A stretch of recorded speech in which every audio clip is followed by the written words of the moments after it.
What is up, boys and girls? Welcome back. I know that it's been a long time. Hell, it's been like 2 months, maybe more than 2 months. It's been a long time, and I apologize that you guys have not seen any content. It's been a ride. I feel like it's time for me to kind of post an explanation as to what's been going on. For you guys that follow the channel, you know that, I don't typically talk about too much personal stuff outside of fishing, really. But bottom line is, I feel like I owe everyone an explanation as to why I haven't been posting content the last couple months or more. So that's what this video is going to be about. So unfortunately, no fishing, but I will preface all this by saying the channel is not going away. It's still going to be alive and well. There's just been some hiccups along the way here that I am coming out of on the other side finally. So if you still want more pan fishing content, don't worry, it's coming. So anyway, let's dive into this. As a lot of you may know, I'm married and have been for quite a while. Unfortunately, that is no longer the case. So my wife and I are now divorced. Fortunately, it's been very amicable, and it's not like a toxic situation, which a lot of people run into, and a lot of you guys out there know, because most people have been divorced at least once in their lives. So a lot of you guys know it sucks, especially if it's a toxic situation. But like I said, fortunately, it's not that way. It's just one of those things where it just didn't work out. We've been going through that process, and I've been kind of on the hustle trying to find a place to live, because I sold my house. I moved in with her on her family's property while we were saving up to buy a bigger home. So after this has all gone down, I've been looking for a place to live, and as anyone that lives in Florida knows, the housing situation, real estate, it's all a complete freaking joke. So that's been fun trying to navigate that insane craziness. But anyway, so long story short, I found a place, and I've been moving in, just kind of getting settled. But this whole process has been a span of, a few months, maybe more. And between working my full-time job and, dealing with all this stuff, it's a lot. And, this is not something most of you aren't familiar with, I'm sure. So that's kind of taken precedent over everything else, including the YouTube channel. Yeah, that's kind of what's going on there. But as I mentioned, everything's fine. We're still friends. Everything's good. Still absolutely love her family. They've helped me out so much. They are some of the greatest freaking people on the planet. So I'm super thankful to them. My dad's been coming down to help me get moved in. My best buddy Jared's been hustling to help me get all this stuff done. So without my dad and my buddy Jared, dude, I'd be struggling, let me tell you. So huge shout out to both of those guys. Yeah, super grateful to both of them for helping me through this whole move process, because as you guys know, moving sucks. It freaking sucks. So anyway, in this new joint, I'm gonna kind of walk you guys around, just kind of show you what I'm into here. Right now I'm in my shop, which is exciting. I've never actually had a shop before. I've had garages and houses and stuff, but having a standalone shop, there's something special about it. So things are kind of in a mess a little bit still. I mean, it's a lot more sorted out than it was before. But anyway, I'll walk you guys through some of this stuff if you're interested. If not, just skip past it. Whew, it is toasty in here though. So give you a quick view of the shop here. There's a lot of just woodworking stuff around here. This is quite a bit cleaned up from what it was. It's kind of a mess. Grab a little sippy poo coffee before we move along. All right, let's go. How are you guys handling this freaking heat? It is brutal. This is kind of a shot of the house here. It's a double wide. It's nice. They got a lot of sheds on the property and stuff. I'm gonna show you guys the barn here. All right. This is my little barn area. So this is, kind of where I will be keeping all my fishing stuff. And yeah, it's pretty cool. This guy had 3 sheds on the property. It's an interesting setup. I've never seen anything quite like this. You know, I must have looked at a dozen or so freaking manufactured homes during my search, because the price point I was at, that's all I could swing. You know, everyone knows what the prices are in Florida right now. It's crazy. So finding a brick home for the price point, pretty much impossible. I mean, we looked at a few, but just they needed so much work. I would have to drop another $40,000 just to get it up to what this place was out of the gate. This ended up being a pretty good deal. They ended up kind of meeting me where I wanted to be price-wise. So I'm happy with it. It's a nice joint on a little over a half an acre.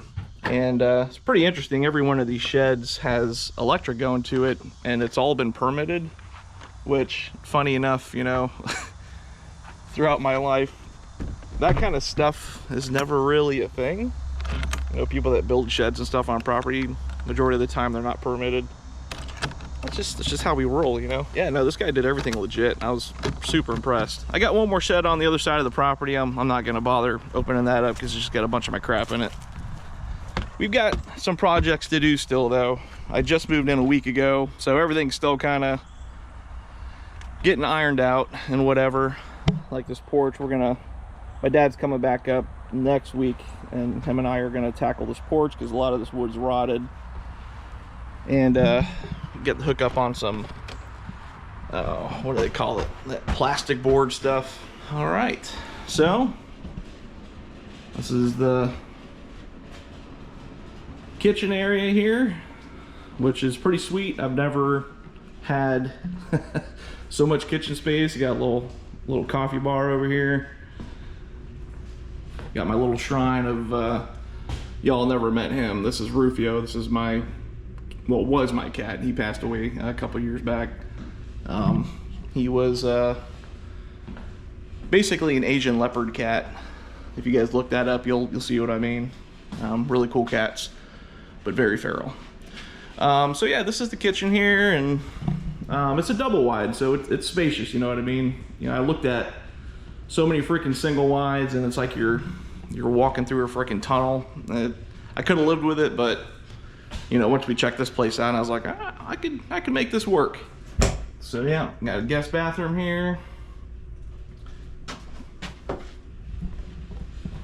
and a little living room area. Got the TV set up. Y'all know how we do. Master, and another bathroom back there. Office set up in here. Luxurious server set up here. As a lot of you guys know, I do IT for a living, so gotta have the best of everything. But the back, my dad put in these blinds because they're pretty hokey before, so we had to put this board up because there was just nothing behind it to put the blinds up on. So that was interesting, but he got it done. It looks good. So this is the back porch. And these wasps just love these fans for some reason. Pretty sweet back porch. I got my old couch back here. A little fire pit over there. Probably gonna rip all this out, and I'm eventually gonna fence all this property, the backyard property in. That's down the road. And this used to be, well, it is, it's still a little covering, but there used to be a swing right here that she took back because her dad, again, was a woodworker, so I guess she wanted to bring that with her. But I'm gonna take them chains off, and I'm actually gonna make this a little grilling area. That's the little she shed. That's actually insulated, and it's really nice inside. Could use that for like a little office or something, but right now it's just storage because that's what I'm using it for. But anyway, so yeah, this is kind of what I've been doing, guys. It's been a process. You know, we should be kind of getting right back into spec season. You know, I haven't really posted much bluegill or shellcracker content. We'll probably actually get into a few sessions of that before we go back into specs again. You know, with him coming up this next week, we're gonna bust out some stuff like the siding on the house, or the skirting on the house, because it's pretty chewed up from weed whackers and all that. And, you know, replacing the the wood on the deck. Yeah, and if you guys notice, my boat's not here. It's actually still at the lake house. And that's because our original plan was to extend that shop a little bit further and make it bigger to fit the boat in because the boat's too long. But the more and more I got thinking about it, my dad's like, oh, I can do it, you know. But, you know, it's such a huge project just to extend it another 10 feet or whatever. And I was like, you know, I don't really need that. We just kind of need a lean-to situation that I can park the boat under to keep the initial weather off of it. So that's what we're gonna end up doing on the side of the shop, which I'll post a video of the progression of a lot of this stuff, because like I'm interested in like building things. I'm terrible at it. I'm like the least handy guy. You know, I love the outdoors life and everything, but I did not inherit that handyman gene from my dad, because he can do anything. Like, he is a master of just innovation, of making things. It's really wild to witness him do what he does. He's a welder by trade, or was, so he's super skilled in that. My uncle is also a welder. He's very good as well. But yeah, but I never inherited that skill. You know, I always grew up with him like painting cars in the shop out back, and it's just really weird. Like, I'm the only one in my family that is like super technically savvy as far as electronics, computers, and you know, and that's why I'm in IT. And that's something most of my family doesn't understand. They don't get that. And like my brother, he is super handy too, almost as much as my father is. So my brother and my dad, super handy guys. But now that I'm older, I definitely appreciate that skill a lot more, and I pay more attention to like when he builds things and stuff. So yeah, it's much more interesting to me now as an adult than when I was a kid. And I kind of wish I'd maybe taken more interest in it when I was younger, but I had a different life then, and it just wasn't interesting to me. So I want to share a lot of the progress of what we do around here with you guys. Y'all may have picked up on his handiness, you know, with him helping me with the kind of like boat straps and the fish cleaning table. I mean, the guy's a freaking genius. What he can do. So anyway, so yeah, I'll be sharing that with you guys as far as the progress goes. And then, you know, hopefully we can get back out on the water. I don't know. Our original plan was to go to the restored part of the Kissimmee River. As a lot of y'all know right now, it is blazing hot. Like, it is so freaking hot. And that's coming from a native Floridian. It's just freaking brutal. So I think it's going to work out. Like, we're still going to go. But by the time we kind of knock out a lot of the projects here, it's probably going to be towards the end of September before we kind of get out. And that's kind of when the weather starts slightly shifting here in Florida. It's still hot, don't get me wrong, but that's when the edge starts coming off of summer a bit. It'll probably be nicer to go out then anyway.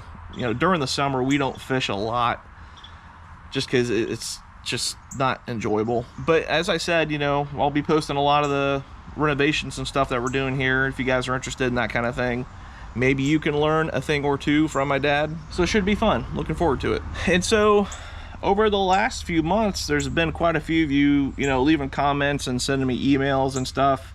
And I apologize if I haven't got back to everybody. As I've explained in this video, just there's a lot going on. So I'm going to take this time to kind of buzz through a few of these comments and reply to them. If you guys watch a lot of these videos, I have started mentioning towards the end of the video that links to a lot of the stuff that I use are in the description of the videos now. First and foremost, the number one comment I get on every freaking video is, what's the cooler that you use? What's the chute on the cooler?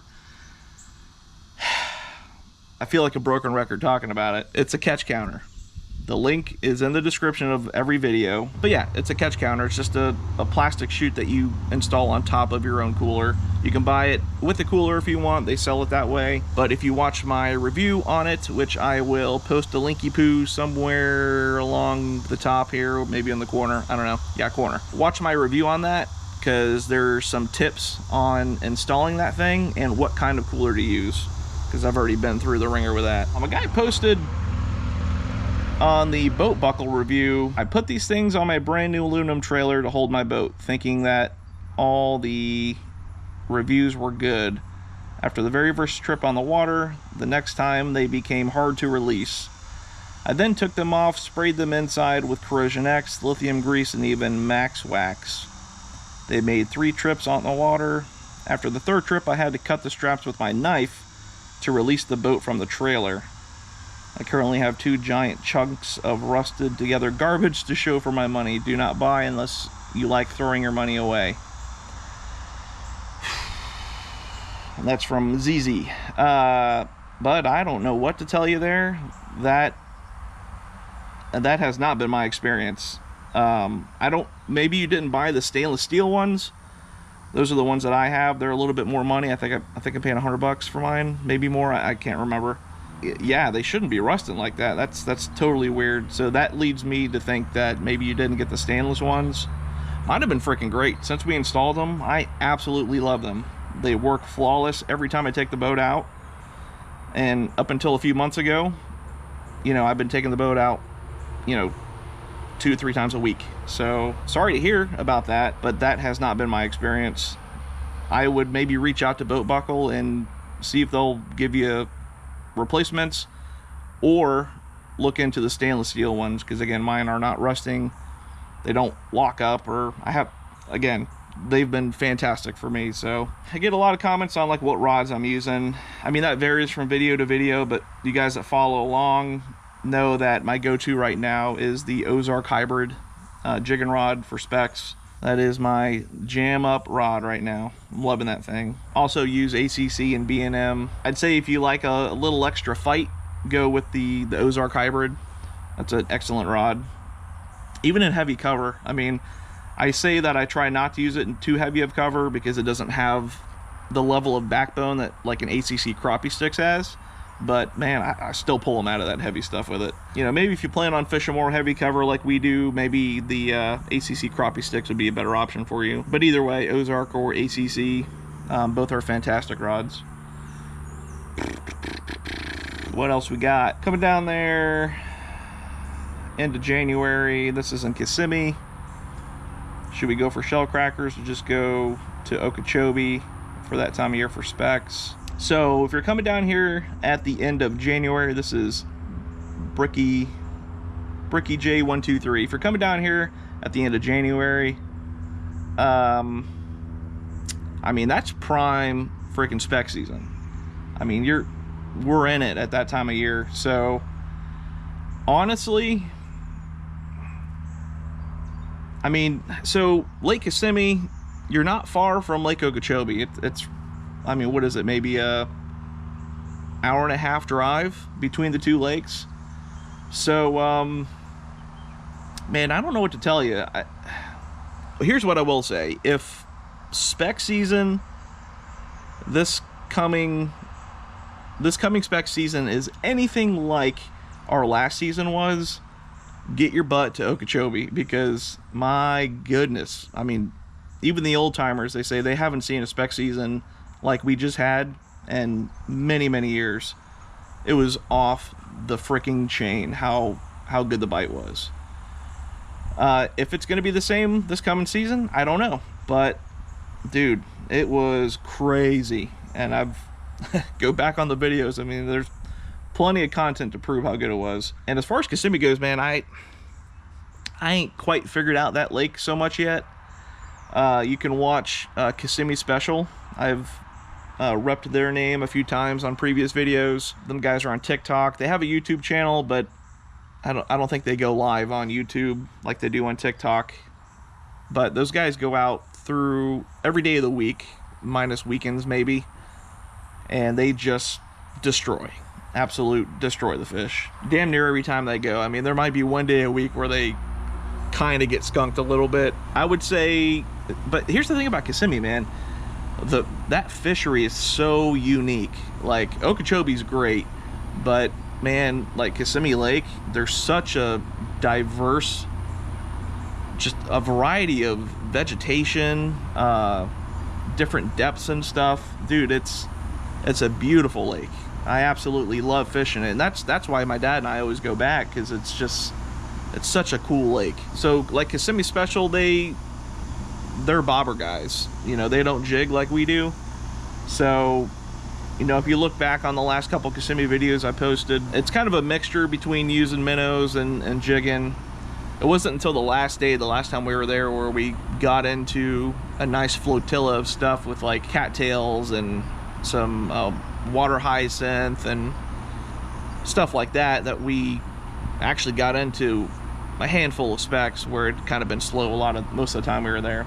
So anyway, you know, all I can say for that is watch Kissimmee Special kind of before you guys, I don't know if you've already booked something or whatever the case is, but you know, kind of watch Kissimmee Special as it's leading up to January.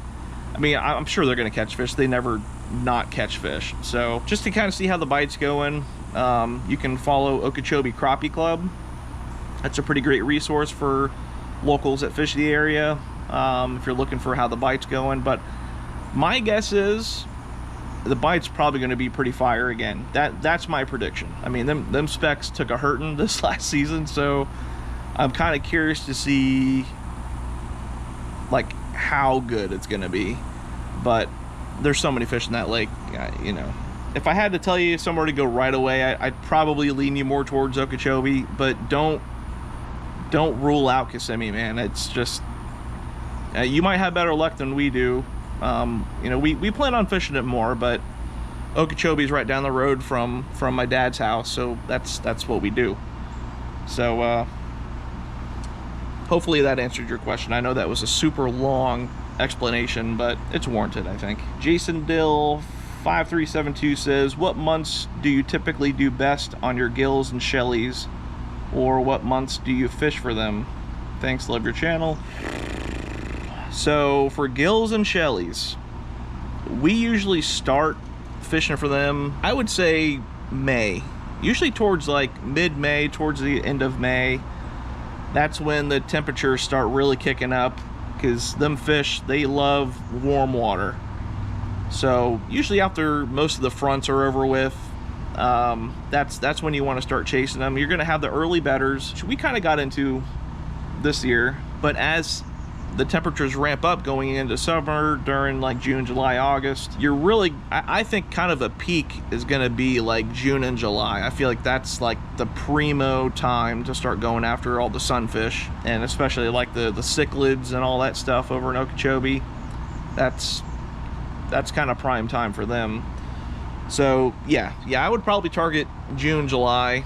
Obviously August would be doable as well. It's just unbearable heat at that point. And there's something to be said about September too. You know, we're kind of curious to get back out on the water in September, because if you guys look back on the channel, in I think it was like Shellcracker Smackdown, something like that, but last year in September, if you guys look back on the channel, you know what, I'll leave a link over here for that if you guys want to watch it. But we were fishing mid-September, I think, and we got into a freaking mess of shellcrackers. And we were both kind of baffled, like, damn, you know, it seems kind of weird. I mean, it's still warm, you know what I mean, but it just seemed kind of late for them. So yeah, so obviously they'll bite, you know, towards the end of the year, but prime time's probably June and July. Oh yeah, this guy, Hi Hat Jots, I don't know, whatever, he commented on the Roast of FWC video, which, you know, that didn't get many views, but it's basically a bunch of, you know, Florida residents at a FWC meetup, and they're just like yelling at the FWC guys about spraying, because none of us like that crap, you know what I mean? But this guy says, bunch of liberal environmentalists, Trump 2024. Listen, I don't get into politics on this channel for a specific reason, but I don't, whatever way you lean, left or right, if you're a true fisherman, especially in Florida, my guess is you probably don't want FWC or Swift Mud spraying poison in the waters. We got enough water problems as it is in this state. And that's not a left or right issue. That's just a bullcrap freaking issue that needs to stop. In my opinion, we need more use of harvesters. You know, I think that'll create more jobs. And we need to stop spraying freaking herbicides in the waters. You know, and if you don't agree with that, sorry, bud, but that's the reality of it. You know, people speaking up about this problem doesn't mean that they're liberals or environmentalists. Well, you know, they might be liberals or environmentalists, but, you know, a lot of these people probably are not that. These are just people that don't want this crap in our water. And if you live in Florida, you shouldn't want that either, because it's just not good. Dennis, we've been kind of going back and forth if you're watching. Your last email here, you're asking me if you don't mind telling you which direction out of the canal to go to get some of the stuff we were fishing. So here's the thing, man. That matting is freaking all over the place on the north end. It definitely favors the left side. It seems a bit, well, actually, you know what? That's not even true, because there's a crap load of it over towards kind of on the east as well. All I'm going to say, I mean, because, you know, we've got numbers and stuff, I'm obviously not going to share those. But I can tell you, dude, we've fished so many different areas, not just out of Harney. I mean, we launched out of Scott Driver. Also, Government Cut and Harney Pond. Dude, we scoured the whole freaking north end this last season, and we did pretty awesome, like through and through. But that matting, whether it's hyacinth or dollarweed, you know, we did the best in dollarweed. You can find that everywhere, dude. Like, just kind of get out there and move around. And I mean, that's primarily what we did. Like, there was a lot of those mats that we fished that, you know, would hold, you know, maybe a dozen fish, and then it would just turn off. And then you get into certain mats where freaking, I mean, there's probably hundreds of fish under there. And then you go back the next day and there's more fish. So them specs, they move around. I mean, during January and stuff, when they're laying their eggs and all that, you know, they're a little more hunkered down. But if you're going out of Harney Pond, it, you know, left, right, straight out, dude, like, we went everywhere. And even like some stuff we fished wasn't even the thick cover. You know, we would fish a lot of those tall reeds. That's also really fun stuff. A little more treacherous to fish, because you get hung up on that stuff, you're done. You know, you're that's a retie for sure. That's all I'm gonna say about that. Like I said, I'm not gonna give out numbers or nothing, but just kind of get out there and explore, dude. I mean, that's part of the fun anyway. You know, we have days, especially early in the season, where we go out and like we don't do very well, but we're figuring it out. Because these fish, dude, like, as soon as you think you got them figured out, they're on doing something else. So you just got to get out there and, you know, don't rely like just on me, or, you know, I mean, we hear people at boat ramps all the time, oh, you got to go out here, you got to go there, and like 9 times out of 10 we go to these places and yeah, we'll catch a couple fish, but, you know, they're coming back with a freaking cooler limit. You just have to get out there and fish, you know, just enjoy it. And I mean, you see the general kind of vegetation we're catching them in, and these fish, they like cover and they like structure. So just kind of keep that in mind, unless you're trolling, which that's not really a style we do. There are plenty of guys on YouTube you can follow fishing Okeechobee trolling and stuff, so, you know, look them guys up. And they're mostly doing the river, kind of the mouth of the Kissimmee River out into the lake. That's a pretty common, you know, anyone that's fished out there knows that's kind of the go-to for fishing for specks. So yeah, just get out there and do it, man. Go catch them.